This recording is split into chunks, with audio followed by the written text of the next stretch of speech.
නරලොව සත හට දුකිනේ දුක් විඳිමින් තම හිමියන් දුසිත පුරේ බණ අසනේ බක්මසවන් සියලු රෝග දුරලන් පත් පිණිසඳිනේ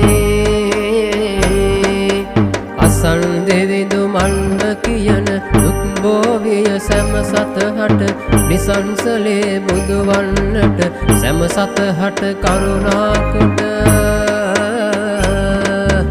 අසන් කැලුම් පැතිර එවිට මතු බුදුවන අනුහසයට වෙසක් මහේ වන්නුව දුරු දුරලන් පත්තිනි බලයට අනන් බලෙන් එක විලසට ගොපලු කරපු බස් මෙලෙසට තොසන් වඩන ගොපලුන්නට එද බල පෑ අනුහසයට